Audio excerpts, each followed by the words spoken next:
I hope you're enjoying our special coverage here from London. Now, as soon as I get to a new city, the first thing I do as a tech geek is find fellow tech geeks. And in my search and hunt here in London, I ended up at the Verizon 5G labs and caught up with one of the world's top cybersecurity experts, Chris Novak. We spoke about cybersecurity being a borderless problem, of course, what the blockchain means, and where does India lie in the equation. Have a look.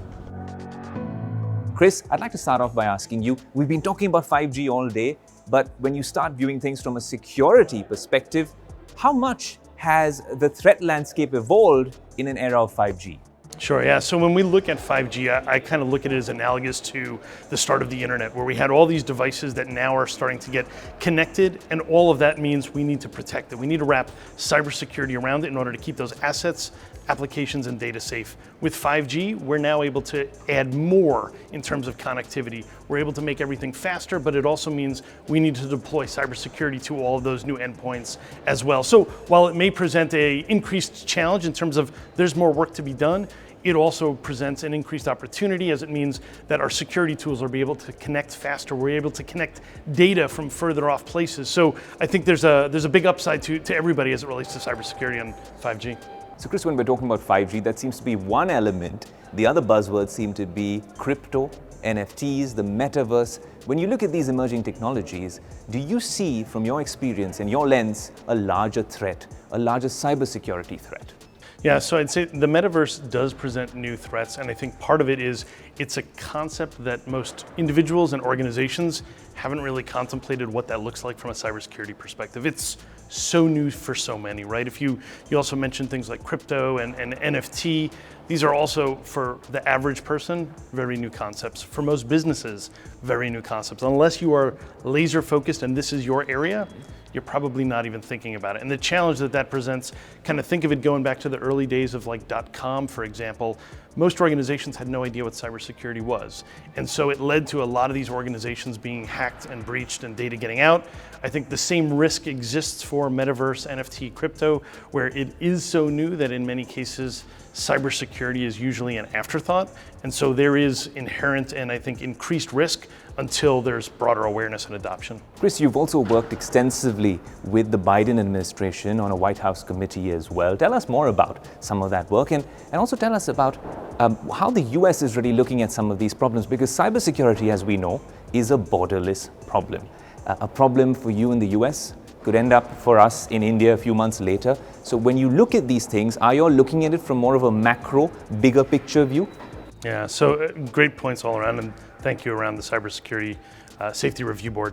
So that is actually an initiative where the concept is much like in the US we have something called the National Transportation Safety Board. And I say it's a great analogy because that was created in the 1960s to help us make transportation safer, whether it be cars, trains, planes. And over the course of the 50, 60, 70 years that followed, all of those modes of transportation have only gotten safer for all of us. And so now what we've done is say, okay, let's build the same kind of concept for cyber, because cyber is now, we used to call it the information superhighway, right? It is essentially a form of infrastructure for a lot of what we do today. And so it requires the same level of review, oversight, and then also when we see incidents happen there, the objective of the board is to investigate those incidents and be able to provide recommendations and feedback to the president on what new public policy initiatives might be valuable in helping to reduce risk and limit the likelihood of future similar incidents. Essentially make the cyber information superhighway safer for all of us. Chris, another thing I want to speak to you about is how a lot of us have been working from home over the past couple of years, now working from anywhere for millennials and Gen Z, and everyone now essentially looks at it as a hybrid workforce. Maybe this is here to stay, but a lot of organizations had to do this overnight. Now, when things happen too fast, sometimes there are issues. Do you see concerns with all of this work from home sort of situation happening overnight? Yeah, so that is a big concern for us. In fact, I have a lot of conversations with chief information security officers and chief security officers about that exact problem. And it's interesting because when we look back at the dynamic of what happened during the course of the pandemic, one of the challenges most of them said was, if you were to tell me that I needed to move my entire organization remote and I needed to do it in 2 or 3 weeks, I'd tell you it was impossible. Can't be done. But yet during the pandemic, nearly everybody did it. Some maybe a little longer than others, but most organizations would tell you if they were going to make that a project, it'd be a 2 or 3 year project, not a 2 or 3 week project. So there's a tremendous amount of concern around the effectiveness of it and the security of it, what might have been missed, what corners have been cut. And then also the other challenge you have is, as people went and worked from home, you also have a lot of individuals that are trying to find ways to keep their job going. They say, well, you know what? If my company didn't provide me with a laptop, maybe I go out and get one of my own, or maybe I use a personal one, for example. And so that introduces new types of threats to the enterprise that the enterprise wasn't prepared for, wasn't ready for. And then honestly, the converse of that is you have organizations now that are starting to return people back to the office, and they're now trying to deal with that as well. And if you look at it through the lens of someone in security, the challenge they face is they're trying to look for anomalies, unusual behavior that might indicate something is amiss.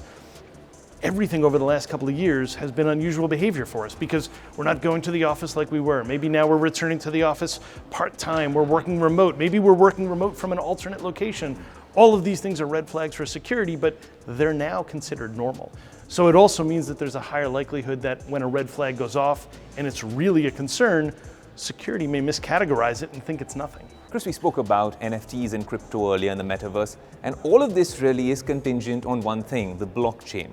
Now, when I speak to a lot of people in the cybersecurity community, there's some of them who are pro and some of them who are against the blockchain as a cybersecurity tool. Some people say it's even better than end-to-end encryption.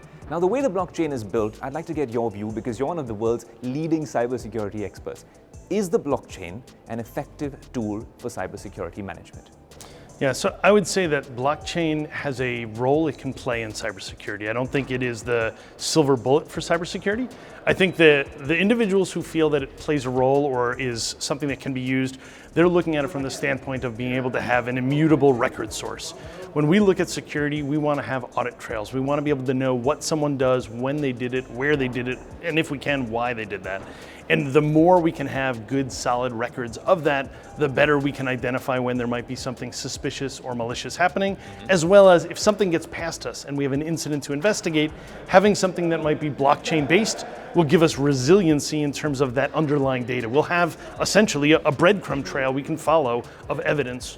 Without something like blockchain, we can still have traditional evidence sources, but the challenge that exists with those evidence sources is there's a greater potential for them to be lost or corrupted that ultimately could result in us not being able to fulfill that obligation, right? We might miss a security threat, or we might not be able to do a full, complete, comprehensive investigation as we'd like. Now, obviously, all that being considered, we haven't had blockchain as part of security for most of our cybersecurity landscape or journey up until this point, and we've obviously done very well.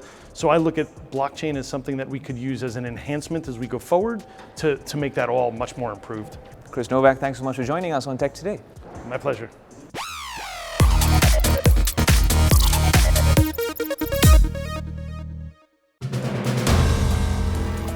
If you like the video, do like, comment, share and subscribe.